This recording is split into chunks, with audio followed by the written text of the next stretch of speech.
한박 목사의 아침 묵상 2025년 10월 3일 금요일 아침입니다. 오늘은 여호수아서 15장 1절로 12절 말씀을 통해서 언약을 성취하는 믿음, 이런 제목으로 말씀 묵상의 은혜를 나누겠습니다. 어제 목회사관학교 5주차 수업을 마쳤습니다. 이제 근본학기로 졸업하는 11기생들을 바라보면 조급함이 생깁니다. 이제 곧 세상을 향해 파송해야 될 시점에 이르렀는데 그럼에도 감사가 있는 것은 근본학기에 이분들이 열심히 따라오려고 애를 쓰고 있어서 감사합니다. 조금은 늦었지만 열정으로 행하시는 모습에 기대가 됩니다.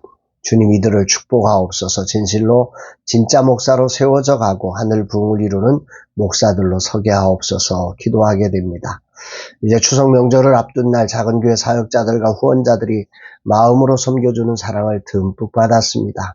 어제 저녁 아내와 기도하며 작은 교회를 위해 아무것도 섬길 수 없는 현실에 무거운 마음으로 축복할 뿐이었습니다. 주님 이들을 붙잡아 주옵소서.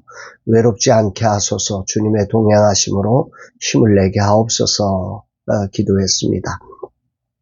오늘 본문에는 이제 이스라엘의 중심을 차지하게 된 유다 지파가 분배받은 이 땅의 경계를 소개하고 있습니다. 1절 또 유다 자손의 지파가 그들의 가족대로 제비 뽑은 땅의 남쪽으로 에돔 경계에 이르고 또 남쪽 끝은 신광야라. 유다 지파는 숫자적으로 가장 많은 지파가 되어서 큰 땅을 분배받게 되었고 그 큰 땅을 이제 제비 뽑아서 이스라엘의 중심부를 차지하게 된 것입니다. 이들은 1절로 4절을 보면 사해 남단에서 시작해 신광야에 이르기까지 아그람빔, 비탈, 가데스 바네아, 애굽 시내에 이루어지는 이 남쪽 경계선까지 그들의 땅으로 받았지요. 5절에는 동쪽 경계로 사해 전체 이 해안선, 그러니까 남쪽으로부터 이 사해 경계까지가 이제 유다 지파의 땅이었다. 또 5절부터 11절까지는 사해 북단 해만에서부터 시작해서 벳 호글라, 벳 아라바, 보한의 돌, 드빌, 길갈, SMS, 엘로겔, 흰놈의 골짜기, 여부스, 이 예루살렘이죠. 바알라, 기럇 여아림까지 이어지는 그 땅을 받았습니다. 또 서쪽으로는 12절에 보니까 서쪽 경계로 지준의 해안까지 받았다고 합니다. 그러니까 유다 지파는 이스라엘 땅의 남부와 중심부를 차지하는 가장 넓은 땅을 분배받은 것입니다.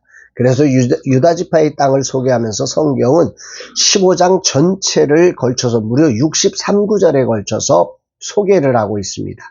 오늘은 그 중에 첫 번째 이 사방 경계만을 말하고 있는 그런 소개인데요. 이 말씀을 묵상하면서 왜 유다 지파는 이렇게 놀라운 축복 속에 이스라엘의 중심에 서게 됐을까, 이런 생각을 하게 됩니다.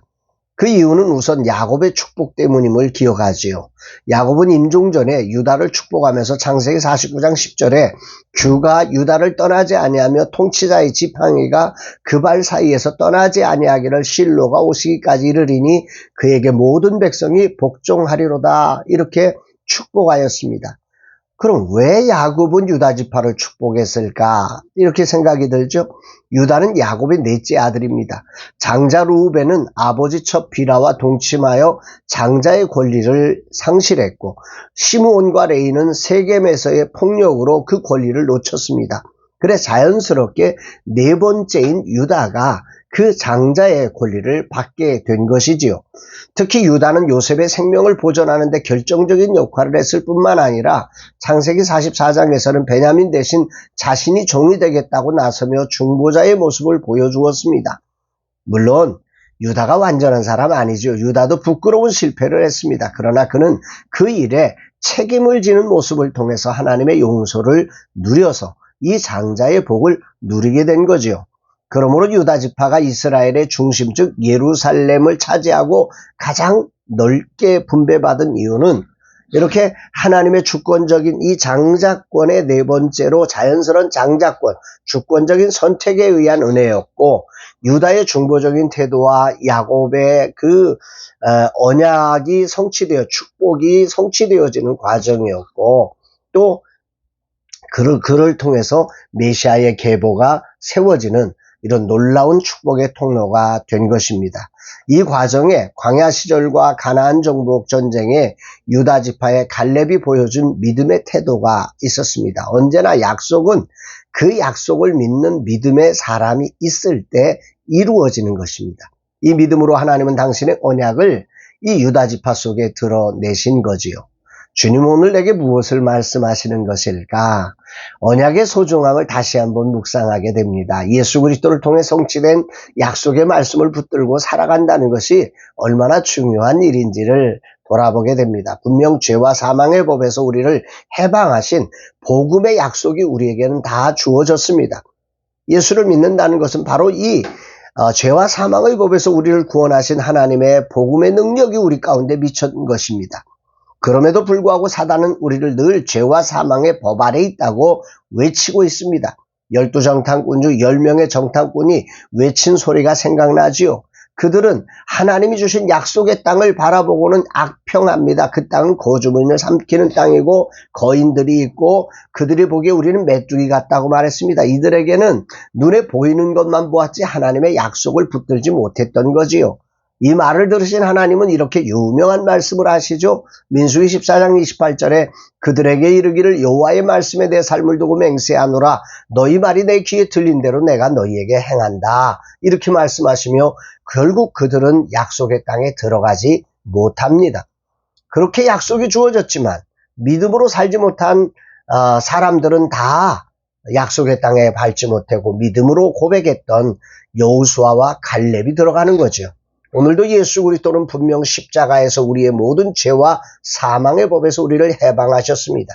이제 우리는 생명의 성령의 법이 누리는 존재로 하나님의 언약을 누리며 살아갈 백성이 된 거지요.